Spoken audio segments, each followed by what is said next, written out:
అదే కదా మొదట అని చెప్తుంది. ముందంటే నమ్మినారు, ఇప్పుడు నమ్మే పరిస్థితుల్లో లేరు. మేము నమ్మేయాలనుకున్న వాళ్ళు నమ్మేట్టుగా లేరు. ఎంత డబ్బుయా మీడియాకి వెళ్ళింది, ఏం రొంత, ఎన్ని ఛానళ్ళు, ఏంది న్యూట్రల్గా ఉండేటి ఎన్ని మళ్ళీ మాకు తిప్పుకుంటామే. న్యూట్రల్గా ఉండే ఛానల్ను వన్ సైడ్గా మాకు చేసుకున్నాం కదా, అయినా ఉపయోగం లేకుండా పోయింది. యాంకర్ శ్యామల అన్నావు దాన్ని తిప్పితేమే. అయ్యా పిఠాపురము మంగళగిరి కుప్పంలో పెట్టిన శ్రద్ధ పక్క నియోజకవర్గాల మీద కన్నా పెట్టికన్నా ఉండుంటే ఇంకొక 4-5 స్థానాలు మాకు పెరిగేటి.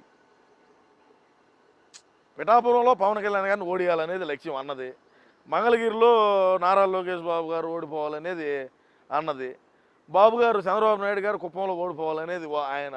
ఈ 3 నియోజకవర్గాల మీద పెట్టినటువంటి శ్రద్ధ పక్క నియోజకవర్గాల మీద పెట్టుంటే కనీసం మనకు అమ్మ ఇప్పుడు ప్రతిపక్షంలో కూర్చున్న దానికన్నా అర్హత ఉండేది.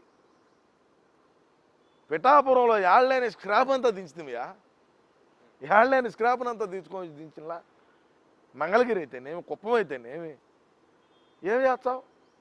ఈరోజు ఆ పెద్దిరెడ్డి ఎట్టపోయినాడో తెలియదు, ఆ మిథున్ రెడ్డి ఎట్టపోయినాడో తెలియదు, సజ్జలగాడు ఎట్టపోయినాడో తెలియదు. ఎవడైతే ప్రధానంగా మనం ఇది చేయాలి అది చేయాలని చెప్పి అన్నం రుద్దినోడు ఎవడైతే ఉన్నాడు ఓడేటపోయాడో తెలియదు.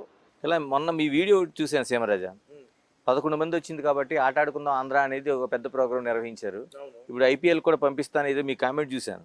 ఐపీఎల్ కంటే అప్పుడు అన్న అదే రోజా, మా రోజాని ఏమనుకున్నది అంటే పక్క రాష్ట్రంలో ఉన్న చెన్నైని ఇన్స్పిరేషన్గా తీసుకొని అన్న కూడా ఐపీఎల్ టీంని ఒకటి క్రికెట్కి అదే ఐపీఎల్ టీంని రెడీ చేస్తున్నాడు, అన్న చెప్పాడంటే చేస్తాడని ఇటన్ని చెయ్యి ఇటనింది. ఇట అంటంతో 11 వచ్చాయి. ఏమో 12 ప్లేయర్గా చీరగలిగా ఏమో నంపియాల, చీర్స్ ఇటు అంటారు కదా, జెండాలు పట్టుకు ఊపుతూ ఉంటారు కదా, ఇంకేమో నంపియాల 12 దాన్ని ఏమో నంపించి ఆడికి 12 మంది జట్టు రెడీ అవుతారు. ఇంకేంకక్కడ పనే ఉండదా. నాకు తెలిసి సినిమాలు ఇంకా చేయలేదు, భారీగా ఇదైపోయింది, ఏజ్ కూడా ఎక్కువైపోయింది. ఇంకేమన్నా సినిమా సోల్లో ఏమన్నా సోలో అంటే శ్యాంప్రసాద్ రెడ్డి రాణించాడో రాని తెలియదు.